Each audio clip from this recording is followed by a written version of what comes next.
السلام عليكم ورحمة الله وبركاته. إن الحمد لله نحمده ونستعينه ونستغفره ونعوذ بالله من شرور أنفسنا ومن سيئات أعمالنا. من يهده الله فلا مضل له ومن يضلل فلا هادي له. وأشهد أن لا إله إلا الله وحده لا شريك له وأشهد أن محمدا عبده ورسوله.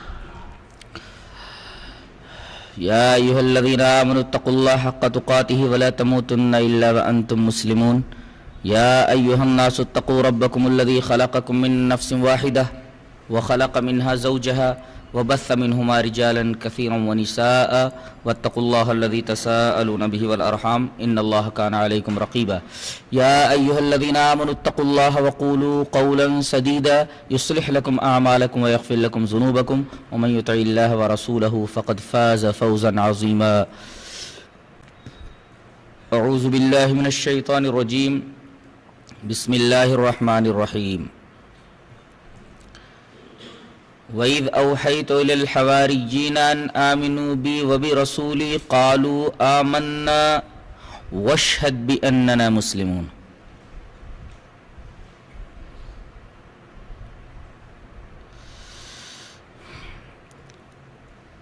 حضرات علماء کرام،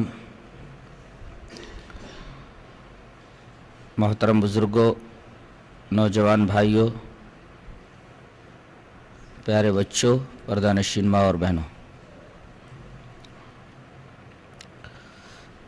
آج کا موضوع ہے جماعت المسلمین کی حقیقت.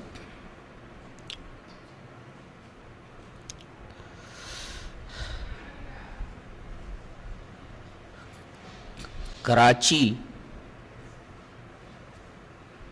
پاکستان کا ایک مشہور شہر ہے. اسی شہر میں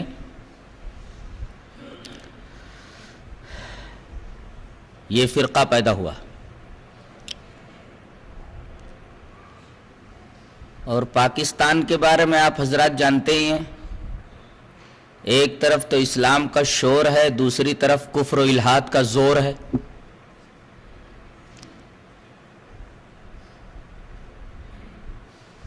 ہندوستان کے خلاف ریشہ دوانیوں میں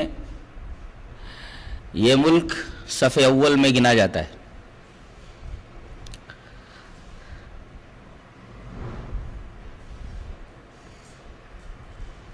اس ملک میں ایک مسلمان دوسرے مسلمان کو قتل کرنے سے نہیں ہچکچاتا.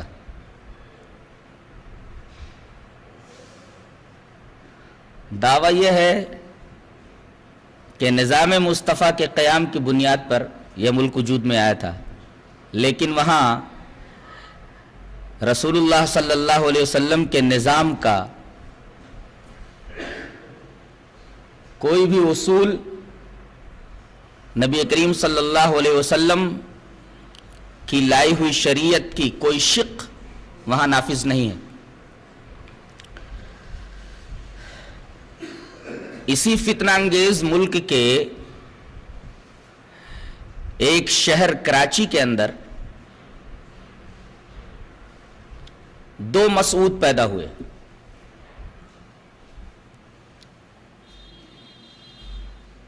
ایک مسعود نے جماعت المسلمین نام کی ایک جماعت بنا کر کے بقیہ تمام جماعتوں کو جماعت الکافرین بنا دیا، اور دوسرے مسعود نے ایک جماعت حزب اللہ بنائی اور اپنی جماعت کے علاوہ بقیہ تمام جماعتوں کو حزب الشیطان بنا کے چھوڑ دیا.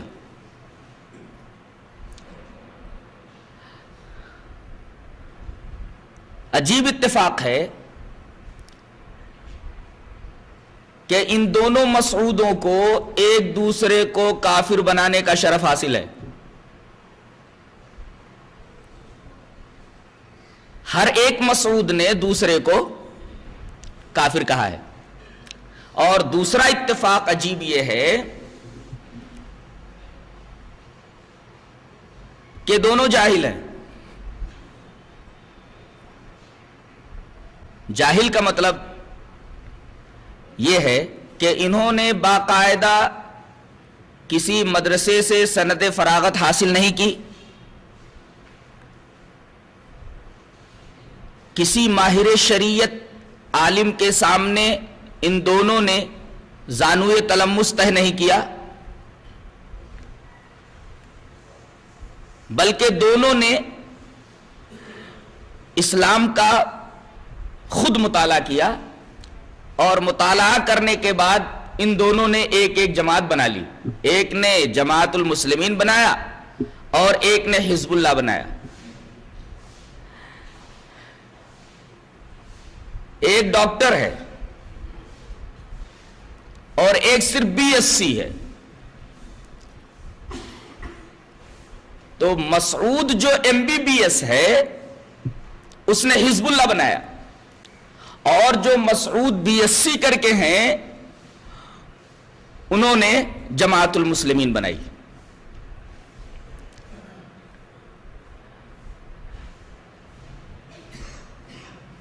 مسعود صاحب اپنی اس جماعت المسلمین کے علاوہ بقیہ تمام جماعتوں کو جماعت الکافرین شمار کرتے ہیں. ان کی نگاہ میں ان کی جماعت کے افراد کے علاوہ کوئی مومن اور مسلم ہے ہی نہیں. اسی طرح مسعود MBBS جنہوں نے حزب اللہ نام کی جماعت بنائی، ان کا یہ کہنا ہے کہ ہم ہی اصل میں موحد ہیں، ہماری جماعت کے افراد کے علاوہ سارے کے سارے لوگ مشرک ہیں.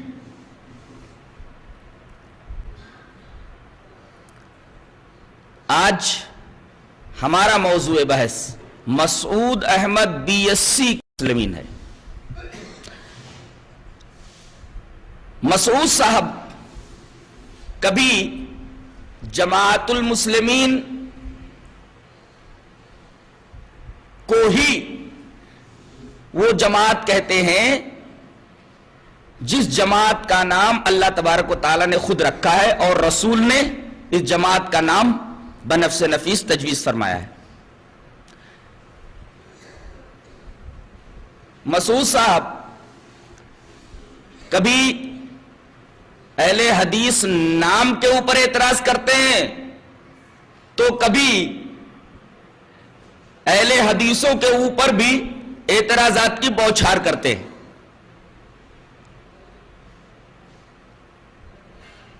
وہ یہ کہتے ہیں کہ جس طریقے سے دیگر فرقہ وارانہ نام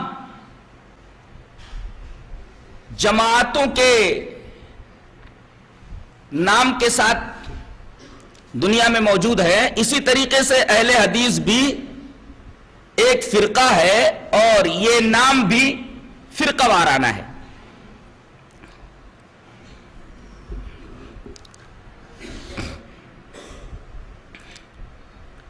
اور وہ وقتاً فوقتاً چھوٹے چھوٹے پمفلٹ نکالتے رہتے ہیں. پمفلٹ کا عنوان ہوتا ہے اپنے فرقہ وارانہ ناموں کا ثبوت دیجیے، جن میں پہلا ہدف ان کا اہل حدیث ہی ہوتا ہے. سوال یہ ہے کہ کیا اہل حدیث نام یہ فرقہ وارانہ ہے؟ اور مسعود صاحب نے جو اپنی جماعت کا نام جماعت المسلمین دیا ہے، کیا وہ نام صحیح ہے؟ تھوڑا کم کرو، اس کو کم کرو تھوڑا سا. ان کی دلیل یہ ہے کہ اللہ تبارک و تعالی نے قرآن میں فرمایا ہوا سماکم المسلمین، اسی نے تم لوگوں کا نام مسلمین رکھا ہے. کہا دیکھو قرآن میں اللہ تبارک و تعالی نے جب تمہارا نام مسلم رکھا ہے، مسلمان رکھا ہے، تو تم اپنا نام اہل حدیث کیوں رکھتے ہو، حنفی کیوں رکھتے ہو، شافعی کیوں رکھتے ہو؟ تمہارا نام تو صرف اور صرف مسلم ہونا چاہیے، اور تمہاری جماعت کا نام اہل حدیث نہیں بلکہ جماعت المسلمین ہونا چاہیے۔ اس آیت کریمہ سے وہ استدلال کرتے ہیں، ہوا سماکم المسلمین، اس نے یعنی اللہ نے تم لوگوں کا نام مسلمان رکھ دیا ہے، مسلم رکھ دیا ہے، تو تمہارا نام صرف مسلم ہونا چاہیے اور تمہاری جماعت کا نام جماعت المسلمین ہونا چاہیے۔ کیا اس آیت کریمہ سے ان کا استشہاد درست ہے؟ قطعاً نہیں، اس لیے کہ اس آیت کریمہ کا صرف اتنا مطلب ہے کہ اللہ تبارک و تعالی نے تمہارا نام مسلم رکھا ہے، اس کا یہ مطلب نہیں ہے کہ اللہ نے تمہارا نام مسلم ہی رکھا ہے، حصر نہیں ہے۔ مسعود صاحب نے کئی جگہ قرآن حکیم میں تحریف جیسی شنیع حرکت اور قبیح حرکت کا ارتکاب کیا ہے۔ فَهَلْ أَنْتُمْ مُسْلِمُونَ کا ترجمہ وہ یہ کرتے ہیں کہ کیا اب تم اپنے آپ کو مسلم کہلانے کے لیے تیار ہو، اپنا نام مسلم رکھنے کے لیے تیار ہو؟ بلکہ یوں ترجمہ کرتے ہیں، کیا تم لوگ اپنا نام مسلم ہی رکھنے کے لیے تیار ہو؟ جبکہ فعل انتم مسلمون کا یہ ترجمہ قطعاً نہیں ہے۔ اس طرح انہوں نے اپنی اس جماعت کو بنانے میں قرآن حکیم کی کئی آیتوں کے اندر تحریف کی ہے، جیسے فعل انتم مسلمون کی آیت میں کیا اب تم اپنا نام مسلم رکھنے کے لیے تیار ہو؟ کیا فعل انتم مسلمون کا یہی ترجمہ ہے؟ اس آیت کے غلط ترجمے ہی سے پتا چلتا ہے کہ اس آدمی کا موقف صحیح نہیں ہے، اور یہ آدمی اپنے موقف کی تائید میں آیات قرآنیہ کے اندر تحریف کرنے سے بھی نہیں چوکتا۔ ہوا سماکم المسلمین سے جو استدلال ہے وہ استدلال یوں غلط ہے کہ وہاں حصر نہیں ہے کہ اللہ نے تمہارا نام مسلم ہی رکھا ہے، ایسا نہیں ہے، بلکہ اللہ نے تمہارا نام مسلم رکھا ہے، مسلم ہی رکھا ہے۔ یہ آیت کریمہ کا ترجمہ نہیں ہے۔ اگر کوئی آدمی یہ ترجمہ کرتا ہے وہ آیت کریمہ میں تحریف کرتا ہے۔ ایک حدیث ان کا مستدل ہے، وہ حدیث تقریباً 1.5 صفحات پر کتاب الامارہ مسلم شریف میں پھیلی ہوئی ہے۔ مسلم شریف کتاب الامارہ میں وہ روایت موجود ہے حضرت حذیفہ ابن یمان سے۔ آئیے وہ روایت دیکھ لیتے ہیں۔ وعن حذیفہ بن الیمان رضی اللہ تعالی عنہ یقول كان الناس يسألون رسول الله صلى الله عليه وسلم عن الخير وكنت أسأله عن الشر مخافة أن يدركني فقلت يا رسول الله إنا كنا في جاهلية وشر فجاءنا الله بهذا الخير فهل بعد هذا الخير شر؟ قال نعم. فقلت هل بعد ذلك الشر من خير؟ قال نعم. وفيه دخن. قلت وما دخنه؟ قال قوم يستنون بغير السنة ويهتدون بغير هدي تعرف منهم وتنكر. فقلت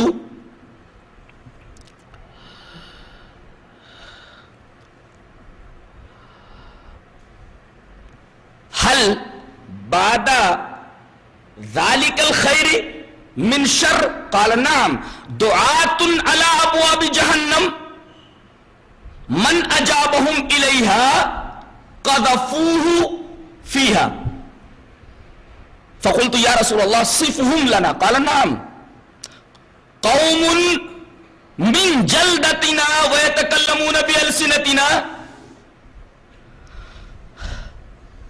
فقلت يا رسول الله فما ترى ان ادركني ذلك؟ قال تلزم جماعة المسلمين وامامهم.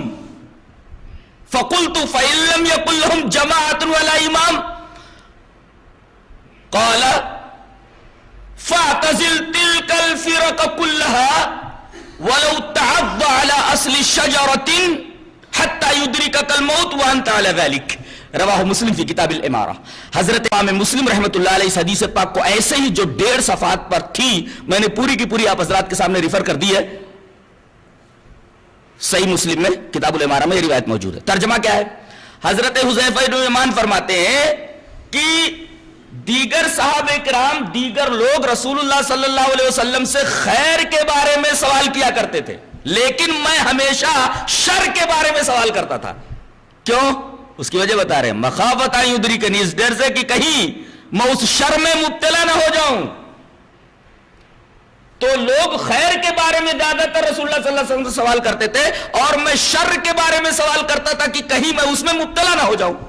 تو میں نے ایک دفعہ نبی کریم صلی اللہ علیہ وسلم سے کہا، اے اللہ کے رسول، ہم جاہلیت میں تھے، شر میں تھے، انا کننا فی جاہلیت و شر. اللہ تبارک و تعالیٰ نے ہمیں دین اسلام جو خیر ہے اس سے ہم کو نوازا. فجاءنا اللہ بہذا الخیر، اللہ نے ہمیں شر کے بعد جس کے اندر ہم تھے ہم کو یہ خیر دیا، تو کیا اس خیر کے بعد کوئی شر ہے؟ آپ نے فرمایا ہاں، اس خیر کے بعد بھی شر ہے. تو میں نے پوچھا کہ اس شر کے بعد بھی خیر ہے؟ تو رسول اللہ صلی اللہ علیہ وسلم نے فرمایا ہاں، خیر تو ہے، لیکن اس خیر کے اندر دھبا رہے گا، دخن. تو میں نے پوچھا کہ اللہ کے رسول وما دخنو، یہ دھبے کا کیا مطلب ہے، دخن کا کیا مطلب ہے؟ تو رسول اللہ صلی اللہ علیہ وسلم نے ارشاد فرمایا، ایک قوم ہوگی جو میری سنتوں کے علاوہ دوسروں کے سنتوں پر چلے گی. کیا بات ہے، یستنون بغیر سنتی، میری سنت اپنانے کے بجائے دوسرے لوگوں کی سنتیں اپنائے گی. وَيَهْتَدُونَ بِغَيْرِ هَدْيِ، اور میری ہدایت کو چھوڑ کر کے، میرے اسوہ کو چھوڑ کر کے، میرے طریقے زندگی کو چھوڑ کر کے دوسرے طریقے کو اختیار کر لے گی. وَيَهْتَدُونَ بِغَيْرِ هَدْيِ تَعْرِفُ مِنْهُ وَتُنْكِرُ، ان میں سے بعض چیزوں کو تم پہچانتے ہوگے اور بعض باتوں کو تم اجنبی سمجھتے رہو گے. میں نے پوچھا کہ اے اللہ کے رسول، اس خیر کے بعد بھی شر ہے؟ ٹھیک ہے، خیر رہے گا، تھوڑا سا دھبا رہے گا، اور دھبے کا مطلب یہ ہے کہ لوگ میری سنت کو چھوڑ کر کے دوسرے لوگوں کی سنتیں اپنا لیں گے، میرے طریقے کو چھوڑ کر کے دوسرے لوگوں کے طریقے اپنا لیں گے.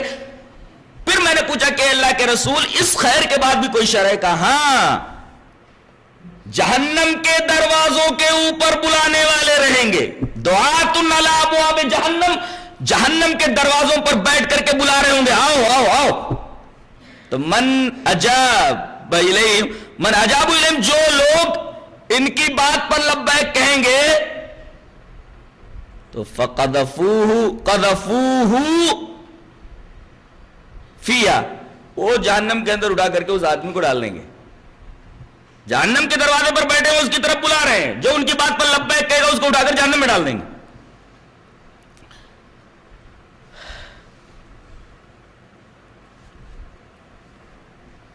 میں نے پوچھا کہ اللہ کے رسول، ذرا ان لوگوں کی صفتیں بیان کر دیجئے، یہ کون لوگ ہوں گے جو جہنم کے دروازے پر بیٹھے ہوئے ہوں گے اور جو ان کی بات پر لبیک کہے گا اس کو اٹھا کر جہنم میں ڈال دیں گے؟ ان کی صفات کیا ہیں؟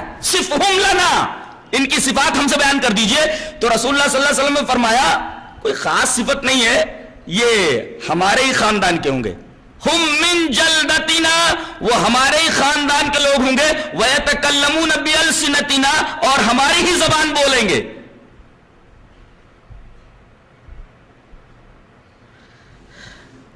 حضرت حذیفہ نے فرمایا کہ اللہ کے رسول، جب معاملہ ایسا ہو جائے گا تو اگر ایسے ماحول میں پڑ جاؤں تو،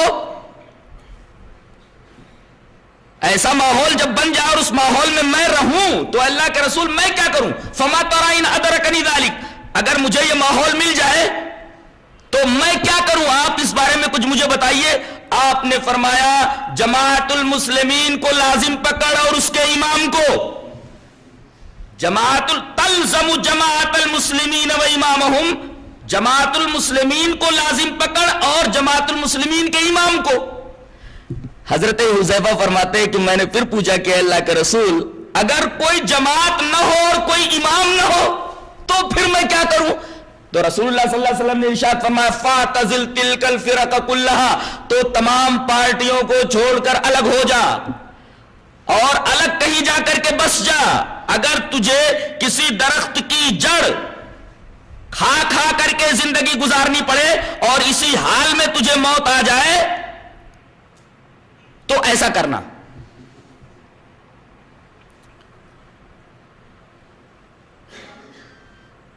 اس حدیث پاک پر غور کرنے سے یہ پتہ چلتا ہے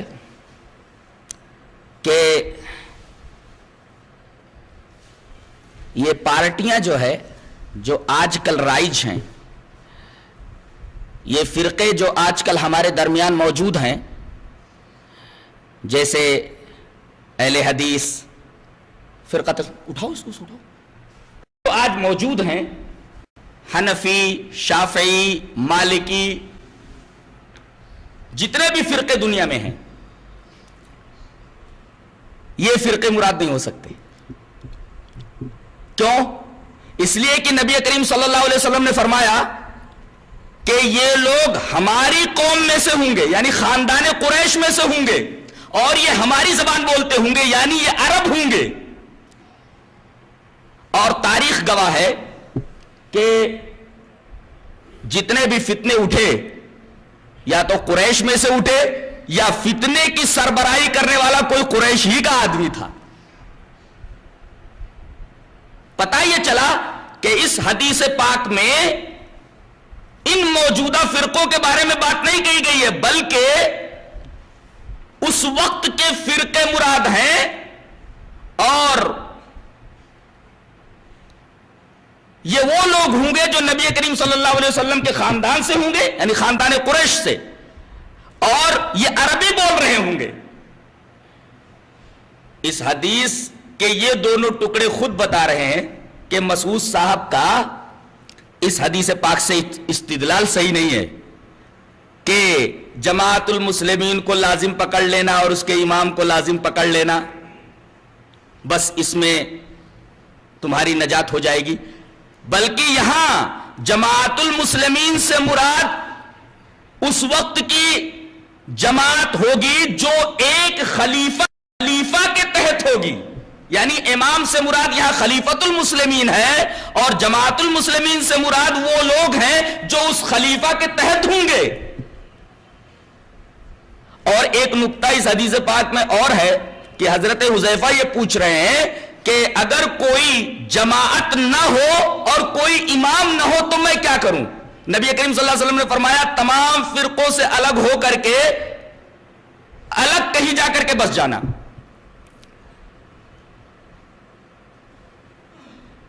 حدیث ثوبان کو اگر اس کے ساتھ ملا لیجئے تو آپ کو ایک عجیب بات معلوم ہوگی.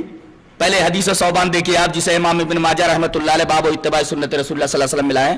وعن ثوبان رضی اللہ تعالی عنہ ان رسول اللہ صلی اللہ علیہ وسلم قال لا يزال طائفة من امتی علی الحق منصورین لا يضرهم من خالفهم حتى یاتی امر اللہ عز وجل.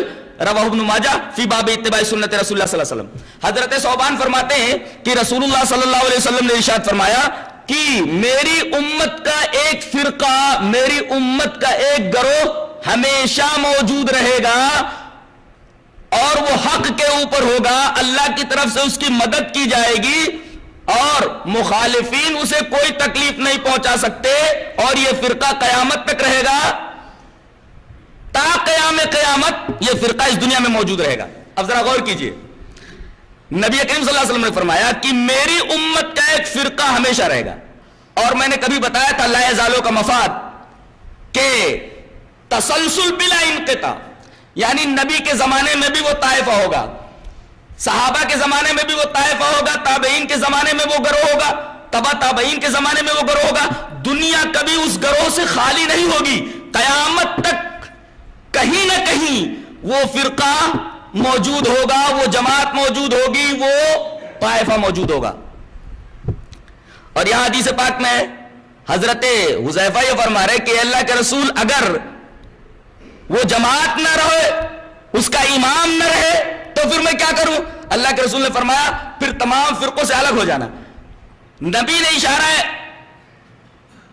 فرمایا کہ کبھی ایسا ممکن ہے کہ جماعت نہ رہے، اس کا امام نہ رہے، ایسا ہو سکتا ہے. اور اس حدیث میں فرمایا کہ اس فرقے سے، اس جماعت سے اور اس طائفہ سے دنیا خالی نہیں رہے گی، ہمیشہ وہ فرقہ موجود رہے گا.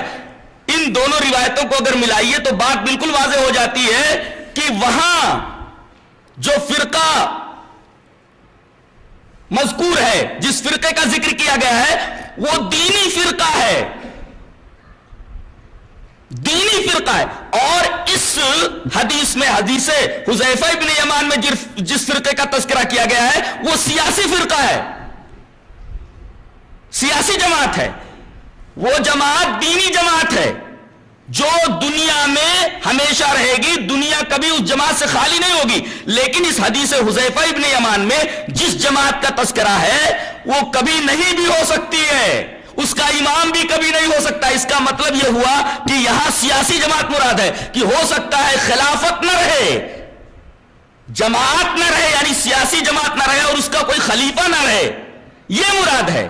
ورنہ دونوں حدیثوں میں بظاہر کھلا ہوا تعارض ہے۔ جب تک اس تعارض کا دفعیہ اس انداز سے نہیں کیا جائے گا، دونوں حدیثیں آپس میں متعارض رہیں گی۔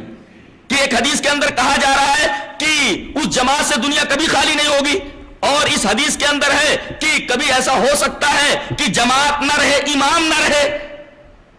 ظاہر ہے کہ دونوں حدیثوں کا مفہوم الگ الگ ہے۔ وہاں دینی جماعت مراد ہے، وہ برابر رہے گی، دنیا کبھی اس جماعت سے خالی نہیں ہوگی، اور یہاں سیاسی جماعت مراد ہے اور حکمراں اور خلیفہ مراد ہے۔ کبھی خلیفہ نہیں بھی رہ سکتا ہے اور سیاسی جماعت کبھی نہیں رہ سکتی ہے، جیسا آج ہے۔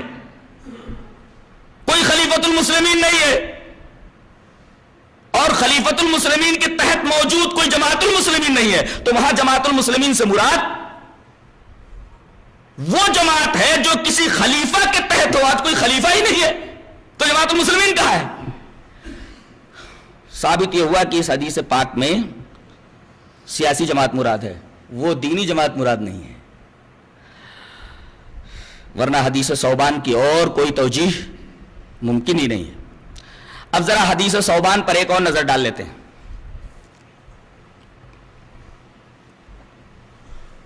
حدیث ثوبان پر ذرا غور کریں۔ حضرت ثوبان رضی اللہ تعالیٰ نے فرمایا کہ رسول اللہ صلی اللہ علیہ وسلم نے ارشاد فرمایا، میری امت کا ایک فرقہ ہمیشہ رہے گا، دنیا کبھی اس سے خالی نہیں ہوگی۔ اب مسعودیوں سے یہ پوچھا جائے کہ بھئی یہ جماعت المسلمین اس کا وجود کب ہوا؟ وہ بتائیں گے کہ اس کا وجود ہوا 1385 ہجری کے اندر۔ گویا اس سے پہلے یہ جماعت موجود نہیں تھی، یہ تو 1385 ہجری کی پیداوار ہے۔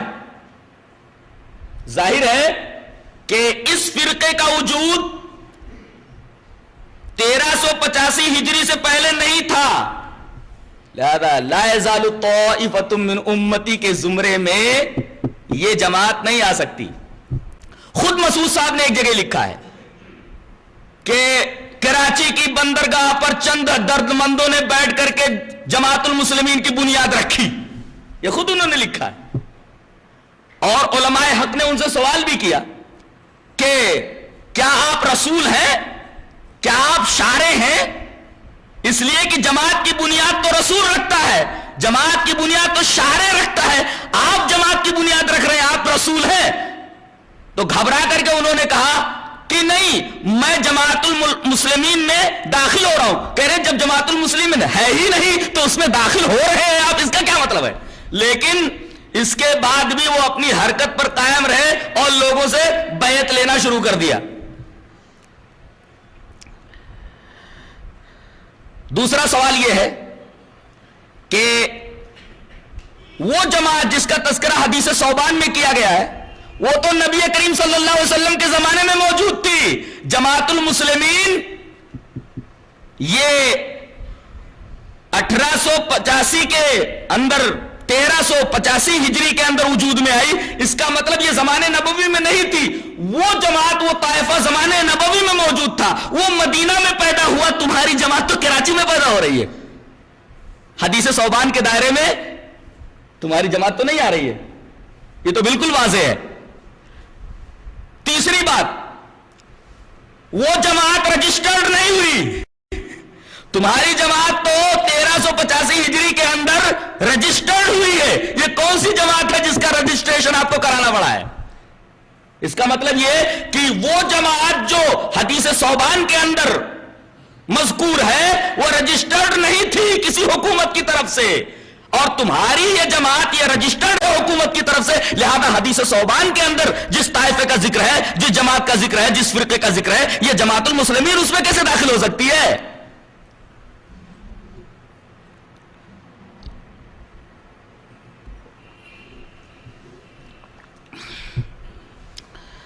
اب آگے بڑھتے ہیں. جہاں تک ناموں کا معاملہ ہے، اللہ تبارک و تعالی نے یہ نہیں کہا ہے کہ میں نے جو نام رکھ دیا ہے بس وہی نام باقی رکھو، بقیہ اور کوئی نام تمہیں رکھنے کی اجازت نہیں ہے. جیسے اللہ نے تمام انسانوں کو لفظ انسان سے تعبیر کیا ہے. آدم کی جتنی اولادیں ہیں ان کو اللہ تعالی نے انسان کہا ہے. یہ نام اللہ نے دیا ہے کہ آدم کی تمام اولاد انسان ہے. سوال یہ ہے کہ جب اللہ تعالی نے آدم کی اولاد کا نام انسان رکھ دیا تو اب انسانوں کو کیا حق پہنچتا ہے کہ لفظ انسان چھوڑ کر کے کوئی اور نام رکھیں؟ لیکن کوئی آدمی اپنا نام انسان نہیں رکھتا، بلکہ زید، عمر، بکر، خالد، حامد، شاہد، ماجد، ساجد، یہ تمام نام رکھتے ہیں. اس کا مطلب یہ ہوا کہ اللہ نے بنی آدم کا جو نام رکھا ہے وہ جنس ہے، انسان جنس ہے. اور اگر انسان ہر ایک آدمی کا نام رکھ دیا جائے، کوئی اور نام اپنا کوئی نہ رکھے، تو دنیا کی گاڑی چل ہی نہیں سکتی. اب کسی آدمی کو آپ بلانا چاہ رہے ہیں، انسان کہہ کر پکارے تو جتنے بازار میں لوگ ہوں گے سب آپ کی طرف متوجہ ہو جائیں گے. دنیا کا نظام چل پائے گا؟ تو اللہ نے جب اولاد آدم کا نام انسان رکھ دیا، اس کے بعد اجازت جب دے دی کہ تم اپنا نام رکھ سکتے ہو اور لوگوں نے نام رکھا، تو ایسے ہی اگر اللہ تعالی نے ہمارا مذہبی نام، دینی نام اگر مسلمان رکھ دیا ہے تو کیا ہم اپنا کوئی اور نام نہیں رکھ سکتے؟ اس کی ممانعت کہاں آئی ہے؟ در حقیقت سمجھنے میں جو غلطی ہوئی ہے وہ یہاں ہوئی ہے کہ ایک ہوتا ہے دین اور ایک ہوتا ہے مذہب. دین اور مذہب میں فرق ہے. دین کبھی بدلتا نہیں ہے.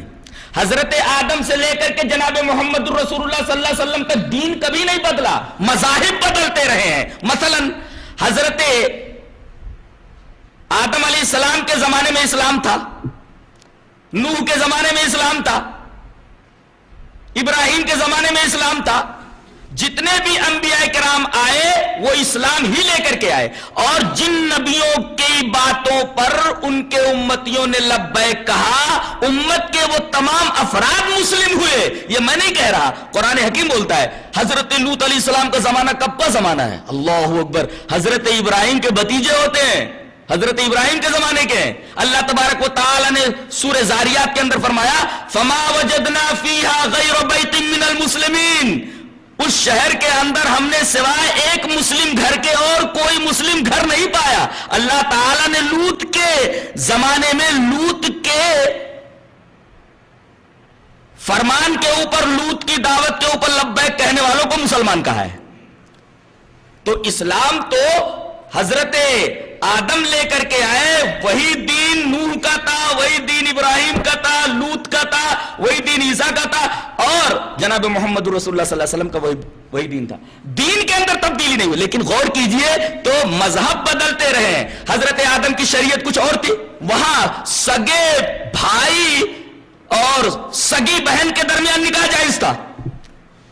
مذہب کچھ اور تھا، دین سب انبیاء کا ایک، مذاہب الگ الگ. حضرت آدم کا مذہب کچھ اور، حضرت نوح کا مذہب کچھ اور، یعنی طریقے عبادت. لِكُلٍّ جَعَلْنَا مِنْكُمْ شِرْعَةً وَمِنْهَاجًا، ہم نے ہر ایک کی شریعتیں الگ الگ اور منہاج الگ الگ بنائے، دین ایک رہا ہے.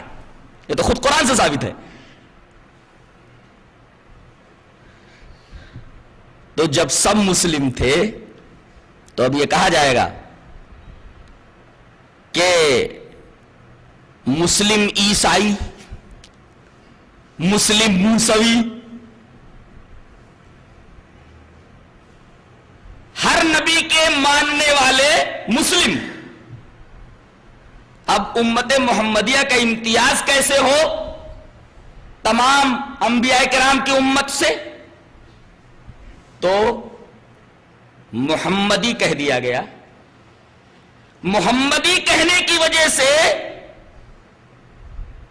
دیگر انبیاء کرام کی امتوں سے ان کا امتیاز ہو گیا.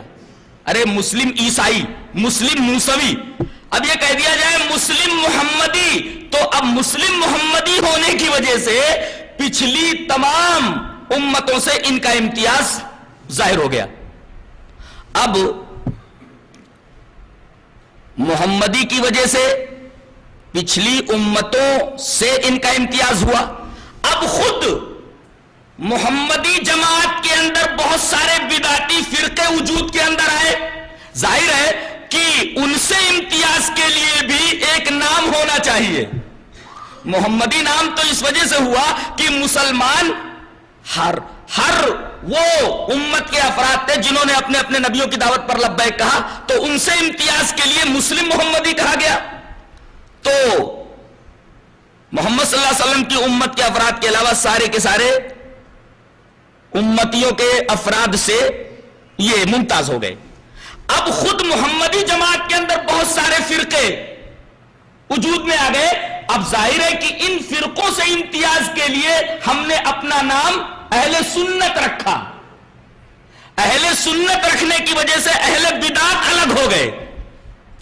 اور سنت کو شناخت کرنے کا جو ذریعہ ہے وہ حدیث ہے، اس لیے کہ حدیث آئینہ ہے. سنت کو اسی آئینے میں دیکھا جائے گا، اس لیے کہ نبی کریم صلی اللہ علیہ وسلم کی سنتوں کو ہم کیسے پہچانتے ہیں؟ حدیثوں کے ذریعے. لہذا حدیث کے ذریعے ہم ممتاز ہو گئے بدعتیوں سے.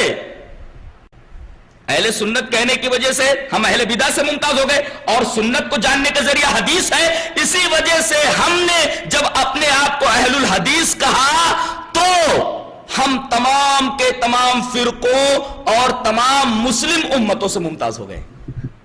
محمدی کہا تو انبیاء کی امتوں سے ممتاز ہو گئے. اہل سنت کہا تو خود محمدی جماعت کے اندر جو فرقے پیدا ہوئے تھے ان سے امتیاز ہو گیا اہل سنت کی وجہ سے. اور اہل سنت اس وجہ سے ہم ہوئے کہ ہم سنت کے اوپر عمل کرتے ہیں اور سنت کو جاننے کا ذریعہ حدیث ہے، لہذا ہم اہل الحدیث ہوئے. نام رکھنے کی ممانعت نہ قرآن میں ہے نہ حدیث میں ہے. صرف چند شرطیں ہیں اس کے لیے کہ دیکھو نام ایسا نہ رکھا جائے جس کے اندر شرک موجود ہو، جیسے غلام رسول، حسین بخش، اسی طریقے سے غلام نبی. اسی طریقے سے کسی کا برا نام نہ رکھا جائے، جیسے قرآن میں حکم ہے وَلَا تَنَابَزُوا بِالْأَلْقَابِ.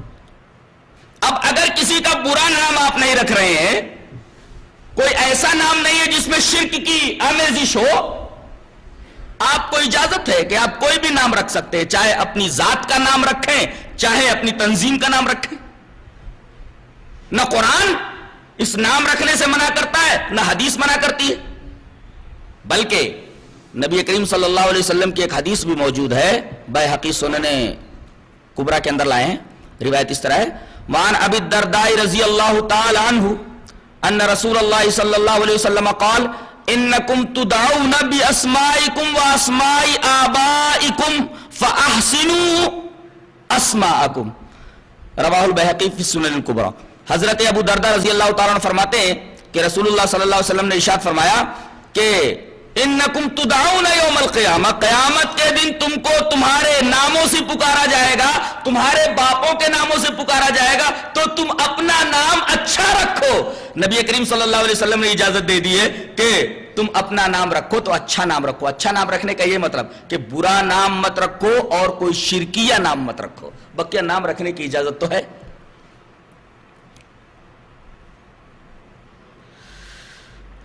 ایک سوال مسعودیوں سے، صحابہ کرام رضوان اللہ تعالی علیہم اجمعین کا مذہب کیا تھا؟ کوئی موٹی عقل والا بھی یہ کہے گا کہ صحابہ کرام کا مذہب قرآن اور حدیث تھا۔ جب صحابہ کرام کا مذہب قرآن اور حدیث ٹھہرا تو صحابہ کرام کیا ہوئے؟ اہل الحدیث ہوئے۔ اب مسعودی یہ کہیں گے کہ ٹھیک ہے ان کا مذہب قرآن و حدیث تھا لیکن وہ عملاً اہل الحدیث تھے، یہ کہنا پڑے گا، کہے بغیر چارہ نہیں ہے۔ پہلا سوال ان سے یہی ہوگا کہ صحابہ کرام کا مذہب کیا تھا؟ کہیں گے قرآن و حدیث۔ اچھا، اب یہ پوچھا جائے گا کہ جب ان کا مذہب قرآن و حدیث تھا تو وہ کیا ہوئے؟ ان کا نام کیا ہوا؟ اہل الحدیث۔ بولے نہیں، وہ عملاً اہل الحدیث۔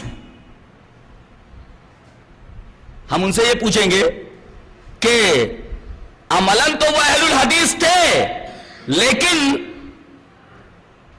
اسمن یعنی ان کا نام اہل الحدیث کیوں نہیں ہو سکتا؟ عملاً جب اہل حدیث ہو گئے تو ان کا نام اہل حدیث کیوں نہیں ہو سکتا؟ تو وہ یہ جواب دیں گے کہ ان کا نام چونکہ نہ قرآن میں نہ حدیث میں ہے لہذا ان کا نام اہل الحدیث نہیں ہوگا، یہ جواب دیں گے وہ۔ اس کا رد آپ کس طرح کریں گے؟ رد اس طریقے سے ہوگا کہ جناب علی کسی نام کے مذہبی ہونے کے لیے ضروری نہیں کہ وہ نام قرآن میں موجود ہو اور حدیث میں موجود ہو، بلکہ اس مذہبی نام کی بنیاد قرآن اور حدیث میں ہونا چاہیے، بنیاد موجود ہو۔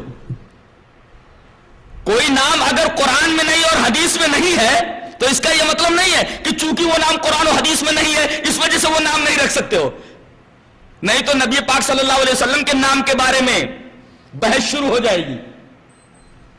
مسعودیوں سے پوچھا جائے گا کہ بھئی یہ بتائیے کہ اللہ تبارک و تعالیٰ نے قرآن میں حضرت عیسیٰ کی زمانی ہمارے نبی کا نام احمد رکھا ہے، گویا کہ یہ نام اللہ تبارک و تعالیٰ کا دیا ہوا ہے، لیکن ہم اس نام سے نبی کو نہیں پکارتے بلکہ اس نام سے پکارتے ہیں جو نام ان کے دادا عبد المطلب نے رکھا تھا، محمد ان کے دادا عبد المطلب نے رکھا تھا۔ تو اللہ نے جو نام رکھا وہ نام نہ استعمال کر کے وہ نام ہم استعمال کرتے ہیں جو نام ان کے دادا نے رکھا، تو خود یہ ثابت ہو گیا کہ جو نام قرآن اور حدیث میں نہیں ہے وہ نام مستند ہے، اس نام کا اعتبار ہے۔ اللہ نے نام رکھا ہے بس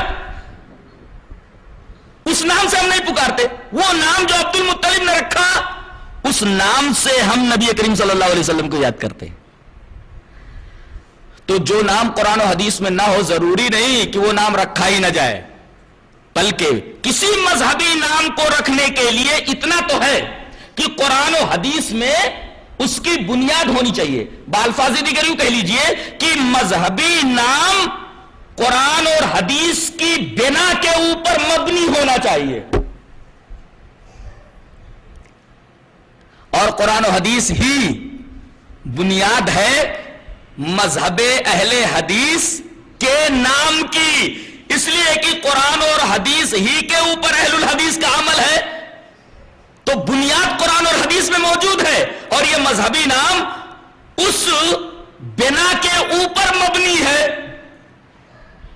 جیسے اللہ تبارک و تعالی نے یہود اور نصارہ کو اہل کتاب کہا ہے، لیکن آپ دیکھیں گے کہ حضرت موسیٰ علیہ السلام نے ان کو اہل کتاب نہیں کہا، جب بھی کہتے تھے یا قوم، کبھی بھی حضرت موسیٰ نے اپنی قوم کو اہل الکتاب نہیں کہا۔ بعد میں قرآن حکیم نے یہود و نصارہ کو اہل کتاب کہا۔ سوال یہ ہے کہ یہود و نصارہ کو موسیٰ علیہ السلام کے زمانے میں کتاب دے دی گئی تھی، جب ان کو ان کے زمانے میں کتاب دے دی گئی تھی تو وہ اہل الکتاب تھے کہ نہیں تھے؟ حضرت موسیٰ کے زمانے میں تھے۔ اچھا، لیکن حضرت موسیٰ نے ان کو اہل الکتاب نہیں کہا، بولے نہیں کہا، تو کیا وہ اہل کتاب نہیں تھے؟ اگر وہ اہل کتاب نہیں تھے تو بعد میں قرآن نے ان کو اہل الکتاب کیوں کہا؟ اسی طرح جناب محمد رسول اللہ صلی اللہ علیہ وسلم کے زمانے میں بھی صحابہ کرام اہل الحدیث تھے، لیکن اللہ کے رسول نے ان کو اہل الحدیث نہیں کہا، بعد میں ان کو اہل الحدیث کہا جانے لگا۔ جس طریقے سے یہود و نصارہ کو قرآن نے بعد میں اہل کتاب کہا ہے، جبکہ ان کے زمانے میں ان کے نبی نے ان کو اہل کتاب نہیں کہا۔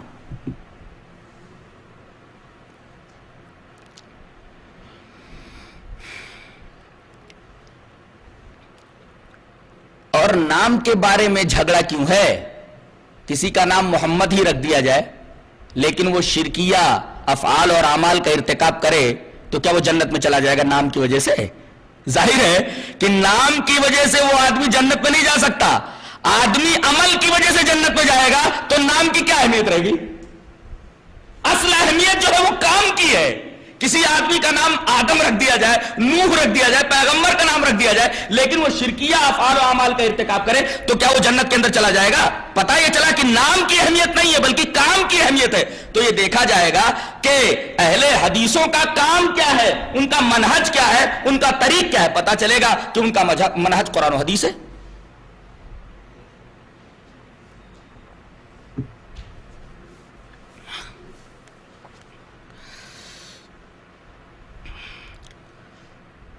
ایک چیز ان کے ہاں اور بھی ہے، وہ یہ کہتے ہیں کہ چونکہ اہل حدیثوں کے ہاں کوئی امیر نہیں ہے، ان کے ہاں بیعت کا تصور نہیں ہے، اور جس آدمی کی گردن میں بیعت نہ ہو وہ آدمی جاہلیت کی موت مرے گا۔ جواب اس کا یہ ہے کہ یہاں بیعت کس معنی میں ہے؟ بیعت کا تصور اسلام میں صرف دو ہی ہے، ایک تو نبی کے ہاتھ پر مذہبی بیعت، دینی بیعت۔ نبی کے ہاتھ پر صحابہ کرام نے جو بیعت کی نبی کی زندگی میں، وہ بیعت کون سی تھی؟ وہ دینی بیعت تھی۔ اسی وجہ سے آپ قرآن میں دیکھیں گے کہ آپ صلی اللہ علیہ وسلم کے بارے میں یہ فرمایا گیا کہ جب آپ کے پاس مومنہ عورتیں آئیں تو اے نبی ان سے آپ بیعت لیجئے۔ کن کن چیزوں کے اوپر؟ یا ایھا النبی اذا جاءک المؤمنات یبایعنک الا یشرکن باللہ شیئا ولا یسرقن ولا یزنین ولا یقتلن اولادہن ولا یأتین ببہتان یفترینہ بین ایدیہن ولا یعصینک فی معروف فبایعہن واستغفر لہن اللہ۔ آپ ان سے اس بات پر بیعت لیجئے کہ وہ شرک نہیں کریں گی، وہ چوری نہیں کریں گی، وہ زنا نہیں کریں گی، اور وہ اپنی اولاد کو قتل نہیں کریں گی، کسی پر تہمت نہیں لگائیں گی۔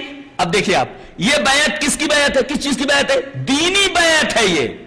تو صحابہ کرام نے نبی کریم صلی اللہ علیہ وسلم کے ہاتھ پر جو بیعت کی وہ دینی بیعت تھی۔ اچھا، تو دینی بیعت کا تصور اس طریقے سے ہوا، وہ صرف نبی کے ہاتھ پر ہوتا ہے۔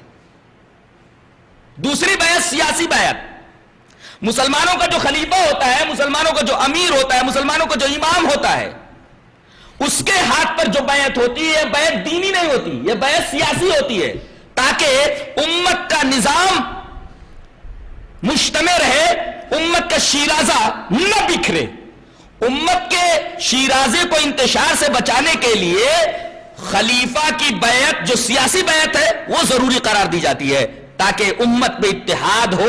یہی وجہ ہے کہ اگر ایک حاکم کی موجودگی میں دوسرا حاکم کھڑا ہو جائے، ایک امام کی موجودگی میں دوسرا امام کھڑا ہو جائے اور اپنی امامت کا دعوے دار ہو جائے تو دوسرے کو قتل کر دیا جائے، اس لیے کہ اس کی وجہ سے امت میں انتشار پیدا ہوگا۔ تو ظاہر ہے کہ یہ بیعت سیاسی بیعت ہے، اور اس طریقے کی تمام بیعتوں کا تذکرہ کتاب الامارہ کے اندر آتا ہے، اور امیر سے مراد بااختیار حاکم ہوتا ہے، نہ کہ محکوم، نہ کہ مسجد کا امام۔ تو بیعتیں دو طریقے کی، دینی جو نبی کے ساتھ خاص ہے، نبی کے ہاتھ پر ہوگی، اور دوسری بیعت سیاسی، وہ خلیفہ کے ہاتھ کے اوپر ہوگی۔ تیسری کسی بھی بیعت کا تصور نہیں ہے اسلام کے اندر۔ یہی دو بیعت ہیں، جو مرشدوں کے ہاتھ پر بیعتیں ہوتی ہیں، جو اور جماعتوں کے اماموں کے ہاتھوں پر بیعتیں ہوتی ہیں، یہ سب کی سب بیعتیں ایسی ہیں کہ ان کا نہ قرآن میں کوئی ثبوت ہے نہ حدیث میں ان کا کوئی ثبوت ہے۔ لہذا اس طریقے کی جو بیعتیں ہیں سب بدعت کی قبیل سے ہیں، سب بدعت ہیں۔ اس لیے کہ امام اور اختیار، امیر اور اختیار، حاکم اور اختیار، سلطان اور اختیار، یہ لازم و ملزوم ہے۔ اب بتائیے مسعود صاحب نے جو جماعت المسلمین بنائی ہے کس طریقے کے امیر تھے؟ کیا وہ حد جاری کر سکتے تھے؟ قطعاً نہیں۔ کیا وہ حاکم تھے؟ نہیں، محکوم تھے۔ حد بھی جاری نہیں کر سکتے تھے، اختیار نہیں۔ حاکم نہیں تھے، محکوم تھے، اختیار نہیں۔ اسی طریقے سے اختیار نہ ہونے کی وجہ سے ان کو خلیفۃ المسلمین بھی نہیں کہا جا سکتا کہ ان کے ہاتھ پر بیعت کی جائے۔ لہذا بیعت کی بات جو انہوں نے اٹھائی یہ بیعت صحیح نہیں ہے، اور اسلام میں اس طریقے کی بیعت کا کوئی تصور نہیں ہے۔ اس سلطان، اس امیر اور اس امام کی بیعت توڑنا یا بیعت نہ کرنا اس کے ہاتھ کے اوپر جو حاکم ہو، جو حدود کا اجرا کرتا ہو۔ اگر کوئی آدمی ایسے حاکم کی بیعت نہ کرے اور بیعت سے نکل جائے، اس کے بارے میں یہ وعید ہے جو ہے کہ وہ جاہلیت کی موت مرے گا، وہ جاہلیت کی موت مرے گا۔ لیکن اختیار نہ ہو اگر کسی امیر کو تو اسے ایک تنظیمی امیر کہا جا سکتا ہے، اور تنظیمی امیر کے ہاتھ پر بیعت نہیں ہوتی ہے۔ مثلا اگر اس حدیث کو صحیح مان لیا جائے، اولاً تو وہ حدیث ضعیف ہے۔ مثلا مسعود صاحب نے خود وہ حدیث پیش کی ہے، اور بہت سارے لوگ وہ حدیثیں پیش کیا کرتے ہیں جن کے ہاں بیعت کا تصور ہے، امارت کا تصور ہے۔ حدیث ہے اذا خرج ثلاثۃ فلیؤمروا احدهم، اگر تین آدمی سفر پر نکلتے ہیں، اذا خرج ثلاثۃ فی سفر، اگر تین آدمی سفر میں نکلتے ہیں، فلیؤمروا احدهم، تو ان تینوں میں سے ایک آدمی کو امیر بنا لینا چاہیے۔ اولاً یہ حدیث صحیح نہیں ہے، اس میں محمد ابن عجلان نامی ایک راوی ہے جو مدلس ہے، جو عنعنہ کے ساتھ اس روایت کو بیان کرتا ہے، اور مدلس کا عنعنہ محدثین کا معتبر نہیں ہے، تو محمد بن عجلان کی تدلیس کی وجہ سے یہ حدیث معتبر نہیں ہے۔ اور اگر صحیح بھی مان لیا جائے اس حدیث کو، تو پہلا اعتراض اس حدیث کے اوپر یہ پڑتا ہے کہ بھئی آپ نے سفر کے اندر جو اس کو امیر بنایا، یہ امیر کیسا ہے؟ یہ تنظیمی ہے کہ اور کسی طریقے کا امیر ہے؟ بولے نہیں، صرف تنظیمی امیر ہے یہ۔ اور تنظیمی امیر اس وجہ سے بھی کہیں گے کہ یہ آدمی نہ تو حدود کا اجرا کر سکتا ہے، نہ تو اس امیر کے پاس جو سفر کا امیر ہے کوئی اختیار ہے، اور نہ یہ کوئی حاکم ہے، لہذا اس کے ہاتھ پر بیعت نہیں ہوگی۔ بیعت اس وقت ہوگی جب مسلمانوں کا کوئی خلیفہ ہو، مسلمانوں کا کوئی حاکم ہو، اور چونکہ اس وقت کوئی خلیفہ اور کوئی حاکم نہیں ہے، لہذا بیعت کا حکم ساقط ہے۔ بیعت کا حکم ساقط ہے، جب تک کوئی خلیفہ ہوگا نہیں تب تک بیعت کا حکم اسی طریقے سے ساقط ہی رہے گا۔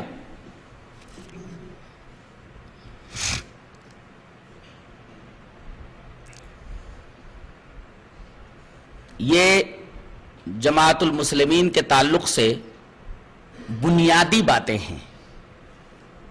اگر پوری جماعت کا جائزہ لیا جائے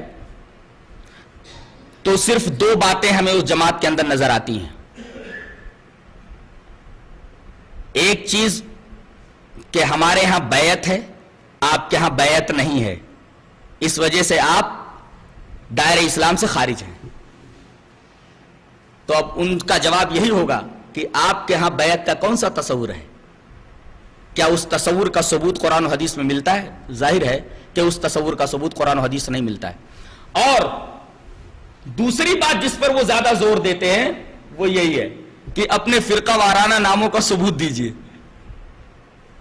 پورا دائرہ بحث صرف سمٹا ہوا ہے نام کے اوپر، اور ہم یہ ثابت کر چکے کہ ناموں کی کوئی اہمیت نہیں ہے۔ ناموں کی اجازت اللہ تبارک و تعالی نے خود دی ہے کہ خود رکھ لو، اور ناموں کے رکھنے میں جو اجازت ہے انسان کو، اس میں اللہ تبارک و تعالی کی طرف سے ایک امتحان بھی ہے۔ کیا؟ اللہ تعالیٰ نے کہا کہ اولاً ہم نے آدم کی اولاد کو انسان کہا ہے، لہذا وہ امتیاز کے لیے ایک دوسرے سے امتیاز کو برقرار رکھنے کے لیے اپنا نام زید عمر بکر رکھ لیتے ہیں، اور ہم نے ان کا جو دینی نام رکھا ہے مسلم، اب تمام مسلم امتوں میں امتیاز کو قائم کرنے کے لیے اگر یہ اپنا نام رکھ لیں تو نام رکھنے کی اجازت ہے. اب ہم یہ دیکھنا چاہتے ہیں, امتحان لینا چاہ رہے ہیں کہ یہ اپنا نام جو دینی ہے, مذہبی ہے, یہ کس طریقے سے رکھتے ہیں. اس میں اللہ نے امتحان رکھ رکھا ہے ان کے لیے, اس لیے کہ سورہ بنی اسرائیل کی ایک آیت ہے, اللہ فرماتا ہے قُلْ كُلٌّ يَعْمَلُ عَلَى شَاكِلَتِهِ فَرَبُّكُمْ أَعْلَمُ بِمَنْ هُوَ أَهْدَى سَبِيلًا. آپ کہہ دیجئے کہ ہر آدمی اپنے شاکلہ کے اوپر عمل کرتا ہے. شاکلہ کا مطلب سمجھتے ہیں کہ انسان کی ایک فکر ہوتی ہے, اور جو فکر ہوتی ہے اسی فکر کے مطابق عمل کرتا ہے. ہم یہ دیکھنا چاہتے ہیں کہ یہ نام جو رکھ رہا ہے اس نام کے پیچھے اس کی فکر کیا ہے.